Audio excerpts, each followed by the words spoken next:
Assalamualaikum warahmatullahi wabarakatuh. Alhamdulillahirabbil alamin, asyhadu an la ilaha illallah wa asyhadu anna Muhammadar abduhu wa rasuluh. La nabiyya ba'da yaumil qiyamah. Allahumma shalli ala Muhammad wa ala alihi haqqa qadrihi wa miqdaril azim. Rabbi shrah li sadri wa yassir amri wahlul 'uqdatam min lisani yafqahu qawli, amma ba'du. Baiklah mahasiswa dan mahasiswi mata kuliah ushul fikih, kemarin kita sudah menjelaskan di pertemuan yang lalu bahwa objek kajian ushul fikih itu adalah dalil ya. Jadi mengeluarkan hukum dari dalil yang ada dan juga mencarikan dalil dari sebuah peristiwa hukum yang terjadi. Misalnya kita contohkan kemarin, sekarang banyak orang online ya.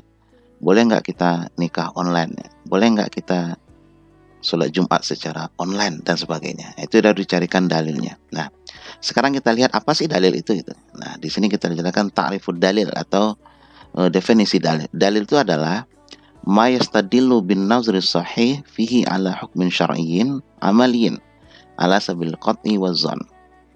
Dalil itu adalah sesuatu ma yastadillu yang bisa diperoleh dengan benar ya, bin nazri sahih, terhadap hukum syar'i amali, terhadap perbuatan hukum syara' manusia dengan cara qata' wa zon. Nah, qata' itu adalah dengan cara yang pasti, dan zon itu adalah yang butuh dukungan dalil yang lain. Nah, nanti kita jelaskan apa saja itu. Inilah yang disebut dengan dalil. Jadi dalam usul fikih, inilah yang dikaji oleh para ulama. Ada dalil qat'i ya, misalnya Quran, hadis, itu kita nama qat'i. Karena itu pasti, kalau Allah mengatakan, sudah mengatakan haram ya haram, Allah mengatakan halal ya halal ya. Nggak boleh kita rubah-rubah. Misalnya poligami ya, ketika Allah membolehkan poligami misalnya, ya itu secara hukum boleh, walaupun kita tidak akan berpoligami. Walaupun kita juga mungkin nanti suatu saat tidak suka mungkin dipoligami oleh suami kita misalnya gitu ya. Tapi jangan menentang hukum Allah. Nah, itu dalam konteks qat'i. Ada juga nanti zonni ya, ketika menggunakan kita dalil akli. Jadi dalil itu ada dua nanti ya. Ada nakliyah, ada akliyah. Nakliyah itu adalah yang dikutip dari sumber-sumber yang qat'i, misalnya Quran dan Sunnah. Ada juga nanti akliyah, bisa dengan qiyas, bisa dengan istihsan dan masal mursalah. Nanti kita jelaskan lebih lanjut. Nah, inilah dimaksud dengan dalil, sesuatu yang bisa menunjukkan atau yang diambil dengan cara penglihatan yang sahih terhadap hukum syara' amaliyun, perbuatan manusia, dengan cara qat'i atau dengan cara zonni gitu ya. Nah, itu yang maksud dengan konteksnya dalil seperti itu. Nah, sekarang kita lihat dalil itu dibagi dua, ada yang nakliyah, ada yang akliyah.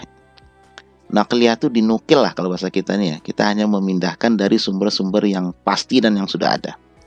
Yang kedua akliyah, Allah juga menghargai akal manusia. Sebuah akal itu bisa saja menemukan sebuah kebenaran, bisa juga tidak. Tapi kalau wahyu sudah pasti benar. Nah, kalau akal itu dibutuhkan nanti pemikiran-pemikiran yang cerdas dan yang terdidik, tidak penuh dengan hawa nafsu. Ya, jangan-jangan banyak juga orang yang demi kepentingan politik ya, menghalalkan yang haram ya. Dulu misalnya BPJS haram karena dia jadi pejabat, sekarang halal, itu namanya hawa nafsu. Nggak bisa begitu. Makanya akliyah ini kita juga harus waspada ya. Tidak harus sesuai nanti dengan hukum nakliyah. Mungkin ini yang dianggap zon ya para ulama ya, karena perlu butuh dukungan dari dalil-dalil yang lain. Nah, kita lihat nakliyah. Nakliyah itu dalil-dalil yang disepakati ya. Nakliyah pertama adalah Quran. Nah, Quran itu pasti, mutlak harus kita percaya sebagai sumber hukum. Jadi kalau kita mendapatkan sebuah hukum dari Al-Quran, silakan kita share, nggak ada masalah. Silakan kita langsung hukum. Misalnya, bagaimana hukumnya durhaka kepada orang tua? Oh, dosa besar itu. Mana dalilnya? Al-Quran, Al-Isra. Wala taqul lahuma ufin. Apa hukumnya berkata kasar, tidak menyenangkan kepada orang tua? Jelas sudah ada gitu. Nah, itu namanya. Atau juga kalau kita mendapatkan sebuah peristiwa hukum, pertama kita lihat dalilnya adalah Quran. Ada nggak dalam Quran menyentuh secara eksplisit atau implisit hal seperti itu? Baru kita, kalau sudah ada, baru kita katakan bahwa Islam melarang hal seperti itu. Islam membolehkan, Al-Quran juga membolehkan, seperti itu kira-kira. Dan yang kedua nakliyah itu adalah sunnah atau hadis yang kita kenal ya. Sebenarnya antara hadis dan sunnah nanti berbeda, nanti kita jelaskan di pertemuan-pertemuan selanjutnya. Al-hadis al-makbulah, itu hadis-hadis Rasulullah. Seluruh perkataan Rasulullah, seluruh perbuatan Rasulullah, seluruh ketetapan Rasulullah, itu merupakan sumber hukum. Jadi kalau ada peristiwa hukum nanti yang mirip-mirip dengan zaman Rasulullah, lalu kita jadikan sebagai standar hukum, itu nanti namanya qiyas ya. Jadi hadis Rasulullah itu juga qot'i ya, selama dia sahih ya, selama dia mutawatir ya, itu kita terima sebagai sebuah sumber hukum. Selanjutnya nanti ijma. Ijma ini kalau kita bahas nanti ya lebih panjang, adalah kesepakatan para mujahid dalam suatu waktu setelah Rasulullah meninggal. Misalnya hukum-hukum yang terjadi karena dinamika manusia. Misalnya bagaimana tadi online tadi ya, atau bagaimana hukumnya mungkin merokok, narkoba, itu kan nggak ada di zaman Rasulullah.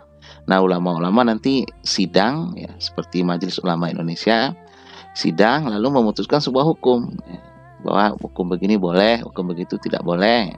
Apalagi sekarang dengan jual beli ya, ada jual beli online, ada workshop, ada reseller segala macam, itu kan perkembangan dinamika muamalah manusia. Nah, nanti ulama sidang itu, karena Rasulullah sudah tidak ada lagi wahyu yang kita tunggu. Nah, silakan nanti para ulama atau para mujtahid itu bersidang. Mereka nanti menentukan ini boleh apa tidak. Nah, nakliyah juga mazhab sahabi yang bisa juga dijadikan sebagai standar atau syarat min qablina. Misalnya zaman-zaman Nabi Musa, Nabi Yusuf ya. Misalnya Nabi Yusuf pernah menawarkan diri menjadi seorang pejabat, berarti boleh dong gitu. Karena Nabi Yusuf pernah menawarkan diri selama tujuannya untuk kemaslahatan manusia. Nah, adanya akliyah yang berdasarkan logika kemanusiaan yang terdidik ya, nggak sembarangan juga, harus seorang ulama juga, jangan sembarangan akal doang, akal nanti penuh dengan hawa nafsu. Pertama itu nanti qiyas. Qiyas itu bisa dimanakan tadi ya, sebuah hukum yang tidak ada di zaman kita, tapi ada di zaman Rasulullah mirip-mirip, misalnya tentang narkoba, cimeng, marijuana, itu kan nggak ada di zaman Rasulullah. Tapi ada yang mirip gitu, ya, seperti khamar. Nah, makanya kiaskan kepada khamar. Nah, hukumnya sama-sama haram. Kenapa? Ilatnya sama. Apa? Menghilangkan akal sehat. Nanti ada masalatul mursalah. Kita berpindah dari sebuah hukum karena akan menimbulkan mungkin sedikit mudarat kepada masyarakat kepada hukum yang lain karena memberikan manfaat. Agak sama dengan istihsan, ada sama dengan istishab. Sebenarnya ini cuma perbedaan para ulama saja.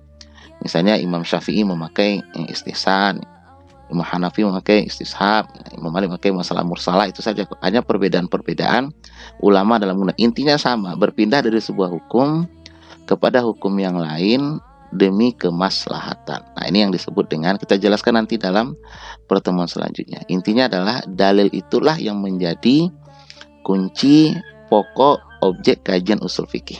Nah, ada yang nakliyah, ada yang akliyah. Inilah yang disebut dengan dalil. Semoga bermanfaat. Subhanakallahumma wa bihamdika asyhadu an la ilaha illa anta astaghfiruka wa atubu ilaik. Assalamualaikum warahmatullahi wabarakatuh.